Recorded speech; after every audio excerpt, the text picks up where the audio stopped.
You are not failing to manifest. You are contradicting yourself. Two small words you casually speak are undoing every assumption you make. Remove them and watch how quickly reality obeys you. You're thinking a thought right now that's destroying every manifestation you attempt, and you don't even know you're thinking it. It runs silently in the background of your mind. It operates beneath your awareness. It sabotages your assumptions before they can harden into facts. And the worst part, you've been taught to think this thought. You've been conditioned to believe it's true. You've been convinced it's just being realistic. But this thought, this one toxic, deadly manifestation-killing thought, is the only thing standing between you and everything you desire. The thought is this: but how? Two small words, and they're absolutely destroying you. Let me show you exactly what happens every time you allow this thought to enter. You assume your desire is fulfilled. You imagine the end. You feel yourself in the wish fulfilled. And then, sometimes instantly, sometimes quietly, the thought creeps in. But how will this happen? How will I get the money? How will they change their mind? How will circumstances rearrange? How is this even possible? And the moment you ask how, the instant you engage with that question, you've exited the state of the wish fulfilled and entered the state of doubt. Because the how question contains within it a hidden assumption. It assumes this isn't done yet. This hasn't happened. This needs a mechanism. This requires a path. This must be figured out. And that assumption, that underlying frequency, is what your subconscious accepts. Not your visualization, not your imaginal act. Your actual belief that it's not done yet. Here's what you need to understand about the nature of manifestation. You don't create the bridge of incidents. You don't design the path. You don't orchestrate the how. Consciousness does that automatically, invisibly, perfectly. Your only job, your singular responsibility, is to assume the end. 2. Occupy the state of the wish fulfilled. To know without knowing how you know that it's done. The how is none of your business. The how is not your concern. The how is handled by forces far more intelligent than your conscious mind could ever comprehend. But when you ask how, when you insist on understanding the mechanism, you're essentially saying to consciousness, I don't trust you to handle this. I need to see the path before I can believe in the destination. I need proof of the method before I can accept the end. And consciousness responds. If you need to see how it will happen, then you don't actually believe it's done. So, I'll keep reflecting that belief. The belief that it's not done. The belief that you're still waiting. The belief that you need to figure out the how. And that's exactly what manifests more waiting, more figuring out, more absence. Your rational mind loves the how question because it gives you something to do. It lets you strategize, plan, control, figure things out. And in the world of physical action, this is useful. But in the world of consciousness, in the realm of assumption and manifestation, logic is a trap. Because logic can only work with what already exists. It can only see paths that are currently visible. It can only imagine mechanisms that are already known. But manifestation doesn't work with what already exists. It reorganizes what exists into new patterns. It creates paths that weren't there before. It operates through mechanisms you couldn't possibly predict. You cannot logic your way to the how, because the how doesn't exist yet. It only comes into being after you've assumed the end. Think about it this way. If you could see the how, if the path were already visible, if you could understand the mechanism, you wouldn't need assumption at all. You just follow the obvious path. But that's not manifestation. That's just normal action following normal cause and effect. Manifestation is when there is no visible path, no obvious mechanism, no logical how, and it happens anyway, because you assume the end without needing to know the how. I've watched this happen countless times. Someone assumes their desire fulfilled. They feel it, they know it, They occupy the state, and then they sabotage it completely by asking, but how will this actually happen? They start analyzing, calculating, trying to figure out the path.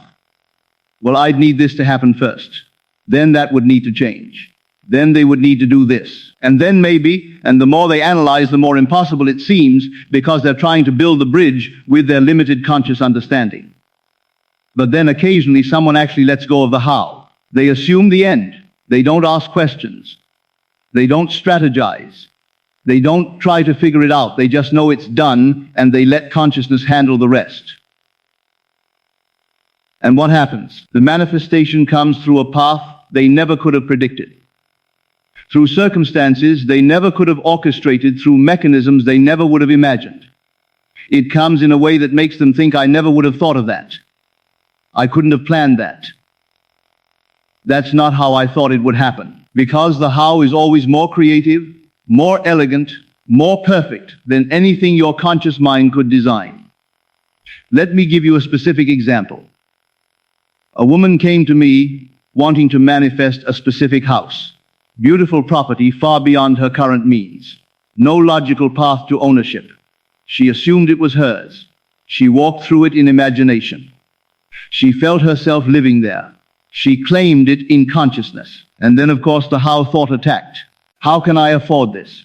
I'd need a massive promotion or an inheritance or to win the lottery, but I don't gamble and my relatives aren't wealthy, and my job doesn't offer that kind of advancement. So, how? And the more she engaged with how, the more impossible it seemed. I told her, stop asking how. That's not your job. Your job is to assume it's yours. The how will reveal itself, but only after you fully occupied the state, without demanding to see the mechanism first. She struggled with this, because the rational mind wants to know how. It feels safer that way, more in control. But finally, she let go. She stopped asking how. She stopped analyzing. She stopped trying to figure out the path. She just assumed the house was hers. Period. Done. No how required. And 6 weeks later, she owned it. Not through any path she had imagined. Not through promotion or inheritance or lottery. Through a series of circumstances so unexpected, so unlikely, so perfectly orchestrated, that she could never have planned them. An investor who saw her work and offered a partnership she didn't know was possible. A creative financial arrangement that appeared out of nowhere. A chain of events that made zero sense until suddenly she was signing papers. And when she told me, she said, I spent months trying to figure out how it could happen. And when it actually happened, it wasn't any of the ways I imagined. It was better, more perfect, more natural, because she finally stopped trying to write the how and let consciousness write it instead. Here's what the how question really reveals: your inability to rest in uncertainty. You want guarantees. You want to see the path before you walk it. You want to understand the mechanism before you trust the outcome. But manifestation requires you to be comfortable not knowing.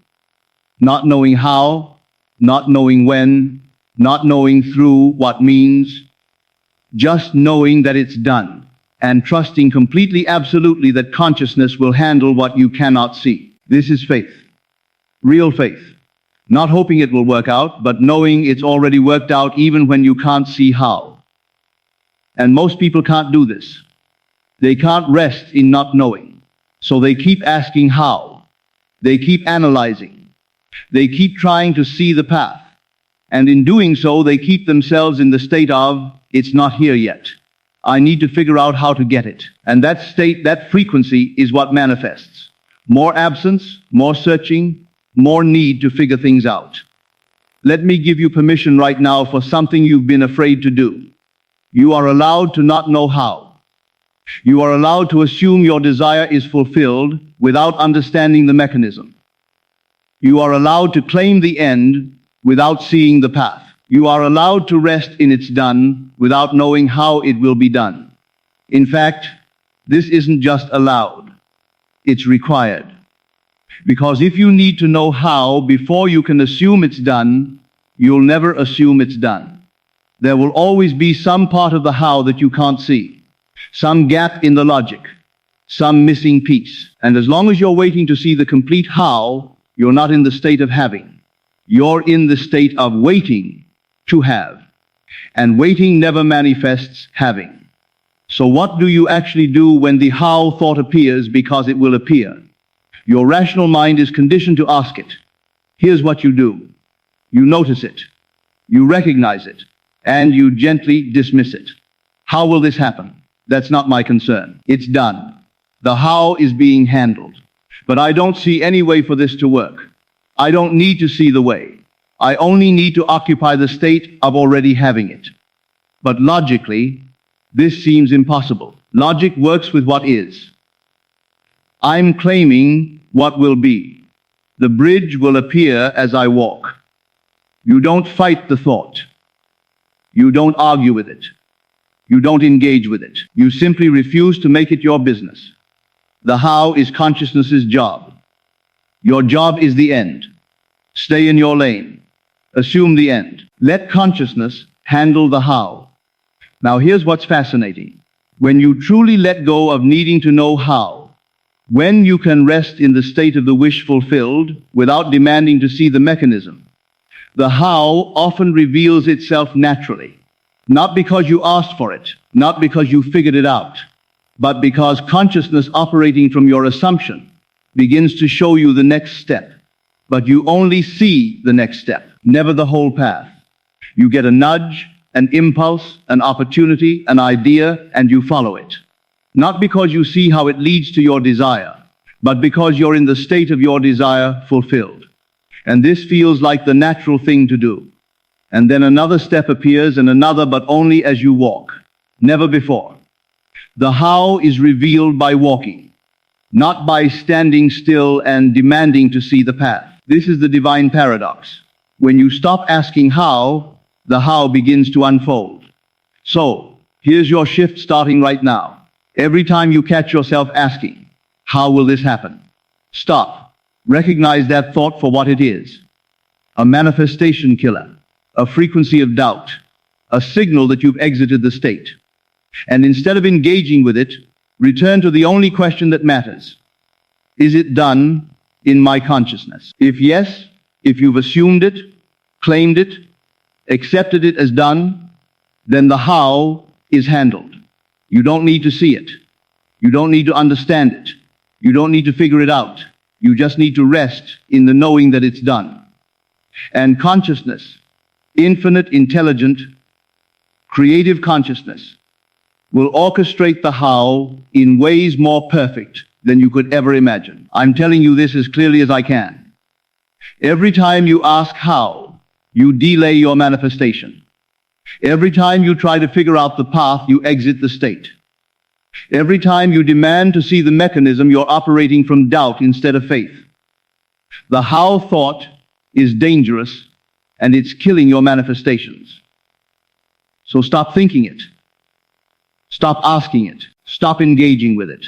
Your job is the end, not the how. Assume it's done. Occupy that state. Remain faithful to that assumption, and let consciousness handle what you were never meant to control. This is the shift that changes everything. Stop asking how. Start knowing it's done.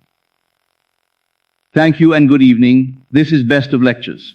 I will see you in the next video.